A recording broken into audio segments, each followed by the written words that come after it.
My name is James Bamber. Ever since I was little, I wanted to be an engineer. My dad was an engineer, so I had a great role model growing up. I graduated from Iowa State in 2019 with a mechanical engineering degree. And then from there, I had interned with Vermeer in 2018, and they actually ended up being my only job offer out of college. So it was very simple. I'm going to go work at Vermeer. So currently, I work at Vermeer in the supplier validation and reliability group, and where I get to go around to the mile to the hotspot areas where we have our main issues, and then I get to help them come up with solutions for those issues rather than just saying get it out the door and get our numbers. So there's where integrity comes in, is making sure I'm not just passing it along and that we're actually solving said issues and getting it out the door. So a couple months ago, Nate and Skip asked if I wanted to speak on integrity, and my initial thought was, okay, I've been coming to Oxstrong off and on enough to know that there are plenty of people that have spoken and have great life experiences. God's working in their lives and just miracles. And then now you want me to speak on integrity? I mean, look at me, look at them, like, okay. But I prayed on it and I said yes. And then later, when Scott and Lisa were sharing, they're like, yeah, we had these thoughts and they were similar. And I went, this is really reassuring. I'm really glad. So moving on, we will, in this discussion, I'll be talking about the definition of integrity. Found a few things on that might be a little interesting. And then I'll talk about integrity in engineering and then also integrity in the Bible. So first things first, looking at the definition, throughout my life, I've seen varying levels of integrity displayed by different people. I say that because, based on the definition, integrity is not good or bad. It is either strong or weak, and I'll explain why. So looking at the definition, I found that integrity is an adherence to moral and ethical principles and the state of being whole or sound in construction. The second one is very related to engineering, being in sound construction. We'll get to that later. But the one that's an adherence to moral and ethical principles, I want to break down just a little bit more, breaking down moral and ethical. So moral is defined as concerned with the principles of right and wrong behavior and the goodness or badness of human character. It is also defined as a person's standards or behavior or beliefs concerning what is and is not acceptable for them to do.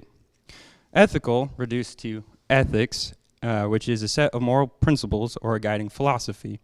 So in engineering, we had to go through a lot of calculus, and in calculus, we use U substitution, in which case we put very complicated things into the form of U, so we can do our derivatives and integrals, and then put it back in later. So putting this in and substituting in. Integrity is now an adherence to, 1, a person's standards of behavior or beliefs concerning what is and is not acceptable for them to do, and 2, an adherence to the principles of a person's guiding philosophy. In which case, generally, integrity carries with it the thought that of fairness or honesty, but integrity can also you can also have strong integrity when you have morals such as maybe you just want to get ahead, you're greed, self-centered, that kind of thing. Like those, you can have strong integrity there as well. It's all based on what your morals and guiding philosophy is. And so because of that, there can be someone who they want money. All they want is money, and so they will work and strive to do that, and they'll go around scamming people or whatever they want to do in order to try and make money. They'll cut corners and that kind of thing. And there you have strong integrity, but to us and to God, those are bad morals. So on the reverse, I mean, you can be honest, you can be fair to others, but you might just get trampled on it. I mean, if you don't stand up for yourself, or if you don't speak up or defend your morals or your actions in a group, then lo and behold, you have weak integrity, but you have good morals according to what society and what God says are good morals. Also, in looking at this definition, you have the ability to actually have moral conflict. I say that because one moral, if you have two morals, one being that if someone says something wrong or not entirely accurate and you want to correct them, generally speaking, I personally was raised, you wait and do that when you're one-on-one. You don't do that in front of a large group.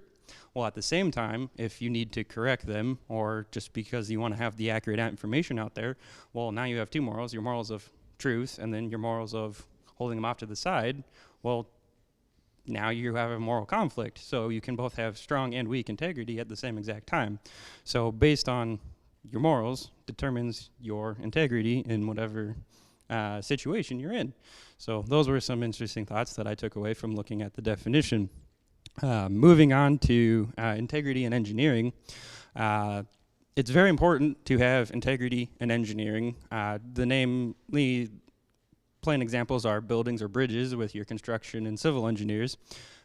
Bridges collapse, or you might build a building without expansion joints in a very climate-changing location, in which case then it just collapses because it doesn't expand. And was one main example that we had in our statics course. Our professor talked about that, and we all went, oh, that's a thing.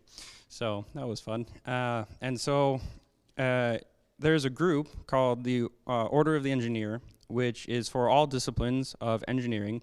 And what it does is it tries to instill fairness and honest dealing and integrity in the engineers when they're graduating. So when you are graduating from any discipline of engineering, you're able to go through a ceremony and take an oath, which I will share with you shortly.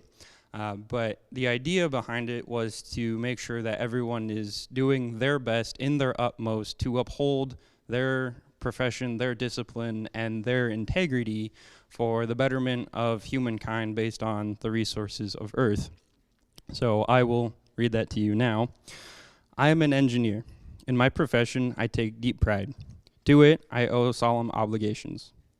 As an engineer, I pledge to practice integrity and fair dealing, tolerance and respect, and to uphold devotion to the standards and the dignity of my profession, conscious always that my skill carries with it the obligation to serve humanity by making it the best use of the earth's precious wealth. As an engineer, I shall participate in none but honest enterprises. When needed, my skill and knowledge shall be given without reservation for the public good. In the performance of duty and infidelity to my profession, I shall give the utmost. So clearly, a lot of that emphasizes being in good dealing, good, honest dealing, and experiences with other people, and not cutting corners, not trying to get ahead, not trying to just be greedy, but trying to work for the betterment of everyone.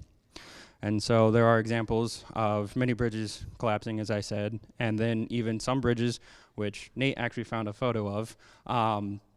The bridge is solid concrete, yet it looks like it's an ocean wave as it's moving because of all the tension and compressions in the actual supports of the bridge, which is also quite fascinating. I'm not a civil or construction engineer, but I want to wager a guess that most likely I don't think they could do that if they tried, kind of thing. And so on top of the oath, the Order of the Engineer also provides stainless steel rings to be worn on the fifth finger of their dominant hand. I have currently misplaced mine. As you can see, there is no ring. But the idea behind the ring is that originally it would rust because it wasn't stainless steel, and so you would have to take care of it, clean it up, and then that was a reminder that you need to continuously learn, continuously strive for excellence. And so from there, those were all ideas based on the original version, which was the ritual of the calling of the engineer, which actually was started in Canada when the Quebec Bridge collapsed the first time. So that is where the Order of the Engineer comes, and it has now spread to a lot of colleges across the country, and most graduating engineers now take that oath. There's no reason really not to. It doesn't take any money, and it's nonprofit. So most people say it. Whether or not they take it to heart is another story. So the best case scenario, if you're not integrous in engineering, is that no one finds out, no one gets hurt. The worst case scenario is no one finds out and someone dies. So it's very important to have integrity when dealing with the products in engineering. So moving on to integrity in the Bible, rather than going integrity morals, we're going to start with morals and integrity. God, through the Bible, has told us how to live. He has given us the law. He has given us the 10 Commandments. We know what our morals should be. We know how we should act. And he then sent Jesus to show us hey, this is where you need to be. This is where we are. This is where you need to be. And now, Jesus with the Sermon on the Mount goes, now we're going to be up here. And so Jesus is the only one, and will ever be the only one, who will actually be perfect in the law and be perfect to the morals that were set forth. However, should not stop us from striving for those same morals, to live an example based on what Jesus did, or in Pastor John, be Jesus with skin on, in which case we should strive for that same level of morals. We should align our morals with God so that our heart is aligned with what God wants, and rather than having our own individual morals that might not be the best. And then on top of that, not only did Jesus model the morals, he modeled the integrity. He lived with perfect integrity. He never made a mistake. He always did what he was supposed to. When we thought his timing was wrong, or if we're reading the stories and we think the timing's wrong, well, no, the timing is perfect. He had perfect integrity. He modeled integrity. He modeled the morals for us. And we should take heart in that and try and follow in best that we do.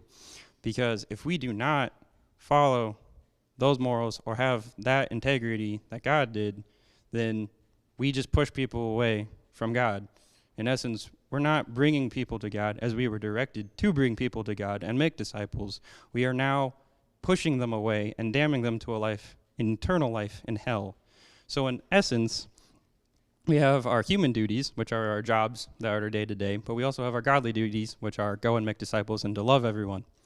Well, if we follow our human duties and we don't have the highest of integrity, well, like I said, in engineering, the worst case scenario is someone dies.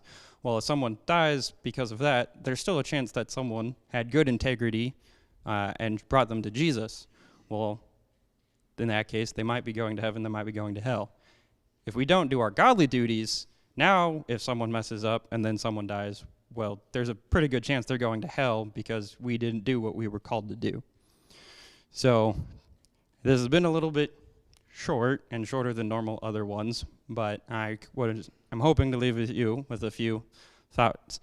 So first of all, ask yourself, are your morals aligned with God's? Do you have the same desires that He desires?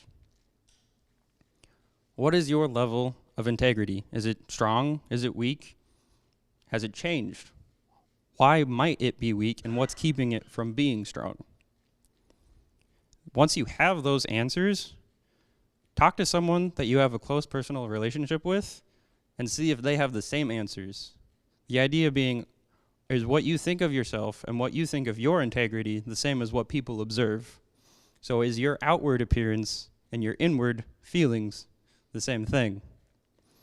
And then ending on this thought, it is imperative that we have strong integrity with God's morals so that we can save all those that can possibly be saved, just as we were saved, so that they are not doomed to an eternity in hell.